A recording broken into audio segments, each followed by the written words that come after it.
Right, the next area we're going to be getting into is the universe. We're going to talk about how the universe eventually formed. We're going to talk about how stars form. We're going to talk about how galaxies form, the formation of, stuff, of all that stuff. A bunch of stuff that was on our state test that we are just now getting to. Good times there. So it is what it is.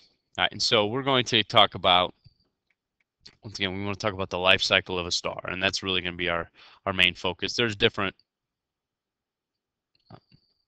zones of stars that we'll talk about. Obviously, the core. This is where really the energy um, for a star is taking place, where nuclear fusion is occurring. Where fusion is when the nuclei of atoms are slamming into each other and forming new atoms, and that releases large amounts of energy. Just like there's a term there you should be familiar with as well. It's called convection zones. Remember, convection is where the warm, it's like we used it with like boiling water, where the warm water rises and the cool water falls. That creates a convection current. Um, and so it talks about, once again, you'll see that term there, energy is transferred to the surface through radiation and convection zones. So it's transferred to the surface through convection. That warmer material down here is going to rise up, pushing the cooler down, and you're going to get that convection cycle. See how they're like little circles? So radiation from the core gets the convection going, and then this warm right here is going to rise up, pushing the cooler down, so you get convection occurring. All right, but once again, what we want to start with is that the sun began, all stars begin or have begun, I should say, as a gas, a big ball of gas and dust in a cloud called a nebula.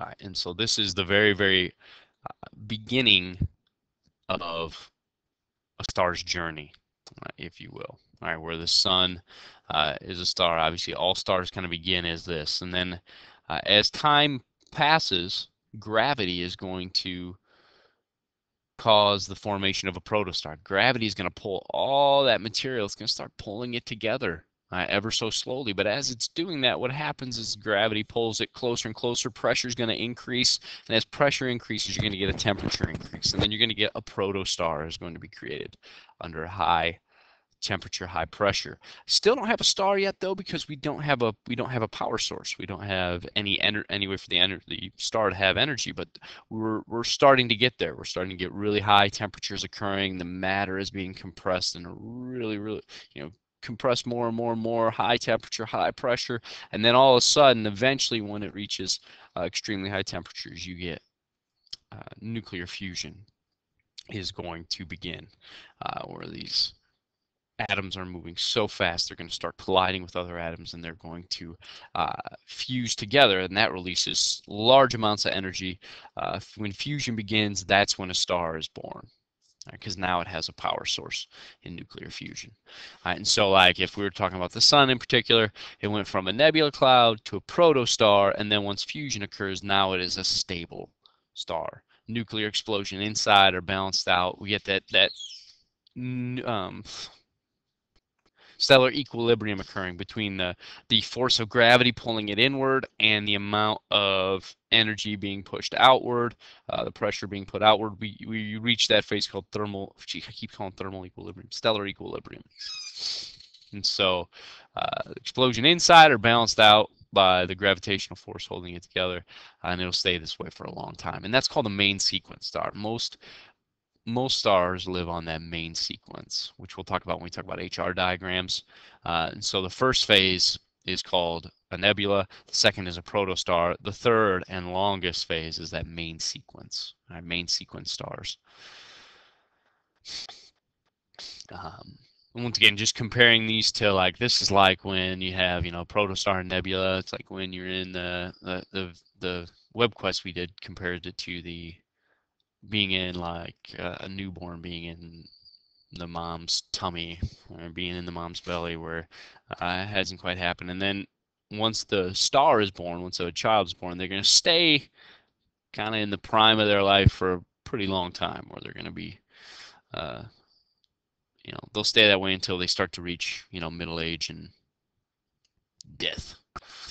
Elderly and death. But eventually what's going to happen is the forces inside the star will cause it to uh, explode when the hydrogen in the star core is used up. Pressure is overcome by gravity. The outer layers are going to expand and cool. All right, and then what you're going to be left with, whoa, how that happened, is a giant. And depending on the mass of the star, it'll depend. We'll talk about this. It'll depend on which way it'll go, what life cycle it'll take. But eventually, when the hydrogen in the star's core is all used up, it's going to eventually start burning helium. But when the hydrogen's used up, the outer pressure is going to be overcome by gravity, and the outer layers are going to expand and cool. And that's where you get a red giant is going to be created. And so a main sequence star, once all the hydrogen is used up, it's going to expand and become much cooler, creating something called a red giant. Good news is when this happens, we'll all be dead. So got that going for us. And the sun will stay like that. Once again, the sun on the main sequence for 10 billion years. Here, it's only going to stay this way for up to 100,000. So you can kind of see, once again, relating this to human life, the sun now at this point is elderly. It's on its final legs, if you will. It's getting toward the end of its life. It's kind of beyond middle age at this point. It's old. And then eventually what will happen is the red giant will collapse. Helium's all burned up. The star will collapse to form a very hot white dwarf star. And you can see a planetary nebula of gas is also formed in this process. And once again, we'll get that recycled pattern of a nebula being formed. And so once a white dwarf, I think on the web quest, it actually said this is old age. Really, a white dwarf is not, fusion is not occurring at this point, and so technically it would be dead. It's just a ball of hot burning gases, and so it is really bright, but fusion is no longer occurring in the core, and so it'll burn for a long time, but it'll eventually go out. But once again, you get that nebula being created as well. So at the end of the life, and then once it's all gone, it's just an exhausted black dwarf star will form. So it goes from a nebula, and then as gravity pulls it closer together, eventually temperatures reach high enough to become a protostar. That protostar will become a main sequence star once fusion and stellar equilibrium is reached, where the gravity and the pressure are balanced out. And then it goes to a red dwarf, a red giant. Words are hard. A red giant to a when the hydrogen's all burned up, it'll fall off the main sequence and become a red giant. And then when the helium's all burned up, it'll become a white dwarf. And then when that dies off, it'll be a black dwarf. So here's a good picture of a star life cycle. Nebula. Whoops. Nebula, I'm not really sure what that is. I think that's supposed to be a protostar. Main sequence star is going to stay on this. Once again, this is not proportional because it's going to stay on this cycle for a really long time, and then it'll eventually become a red giant. And if it was a really massive star like what this is showing here, like this would not be something for our sun. This would be really massive stars, like much more massive than our sun. Like some of them, they become these things called a red supergiant. You get explosive outbursts, and then eventually what will happen is you get a supernova would occur, where you either get a neutron star, which this neutron star is really small. Comparison's like the size of a city on maybe a state. I don't really remember, but it's not very big, but it's extremely massive. It's an extremely massive star. Or really, really large stars will become black holes. They'll collapse in upon themselves, and those are one of the weirdest things ever. But once again, that's where light itself cannot escape. But here's an HR diagram. We're going to look at this in quite a bit of detail as well. I don't want to spend too much time on it. You can see the way main sequences work is it goes from, it's kind of a weird looking thing. The x-axis, you see surface temperature. Now, you might notice something a little weird is that it goes backwards. And we'll talk about this later, but you see higher temperatures, are going to be down here, whereas the lower temperatures are going to be down here. All right, and the color scale indicates as well. Your red colors are going to be down here. Your blue colors hotter surface temperatures are going to be over here. And so, and just in general, you're going to have to know like kind of where, you know, you'll have like little pictures of HR diagrams. You're going to have to know where everything falls, like red giants. Here's the luminosity, how, you know, sometimes it's called brightness, absolute brightness.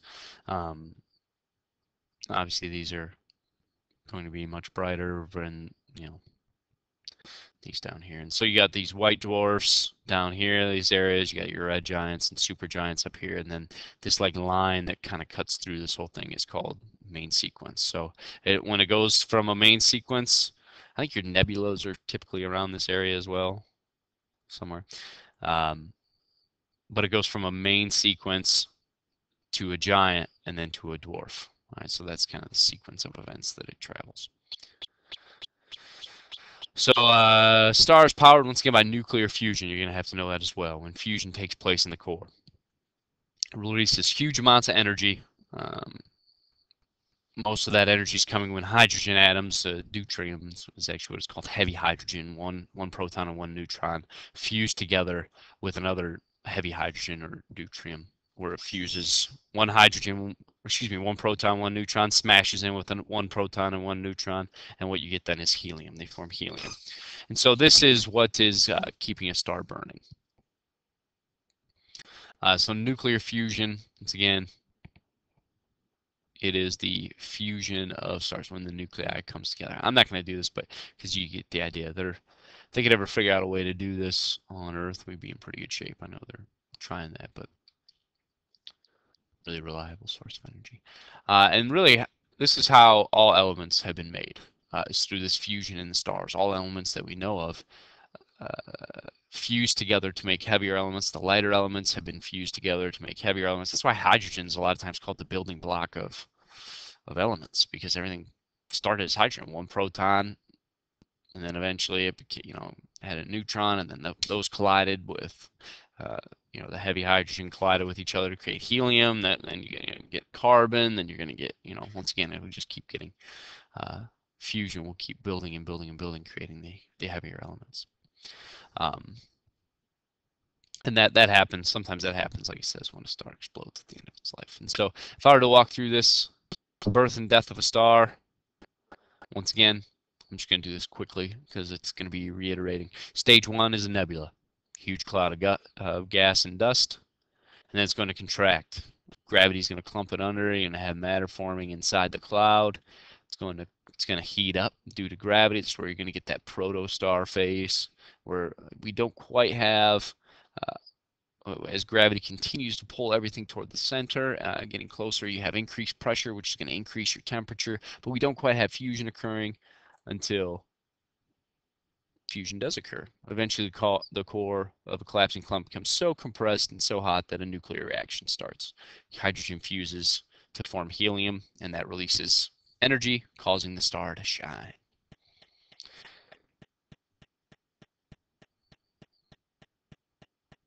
Whoa. When the hydrogen is used up, once again, after that hydrogen burning process is done, helium in the core collapses and the outer layer expands and cools. The star shines less brightly now, called a red giant. And really, it depends, once again, the mass of the star will depend where it goes from there, whether it becomes a supergiant or whatever. And so, just continue on, a white dwarf is formed at the end of the life cycle. The star about the size of the sun. And so white dwarfs are created. Sometimes really massive ones will create something called a supernova. Okay, let me go through this.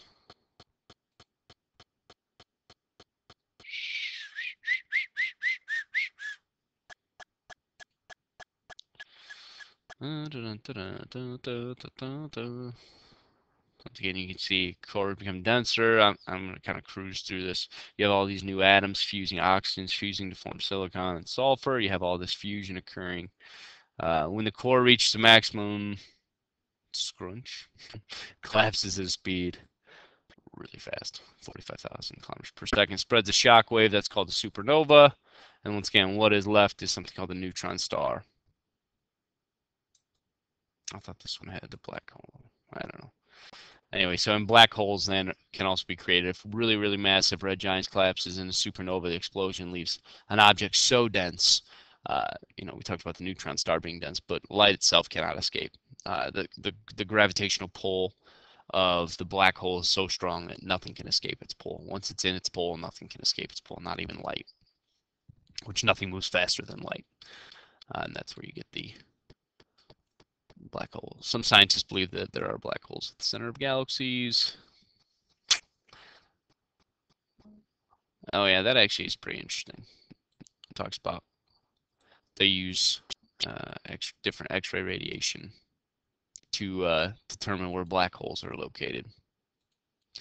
Anyway, so that's the life cycle of a star. Once again, it all starts as a cloud. Does not become a star officially until fusion occurs. All right, nuclear fusion is what puts it on that main sequence, and it is burning hydrogen at that point.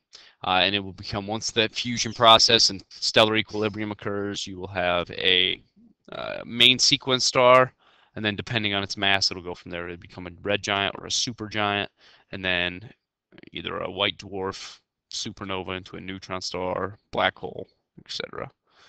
All right, so fusion is the key there. So hopefully we're all on board with that. So that is how stars form and kind of their life cycle, the process in which they will go through.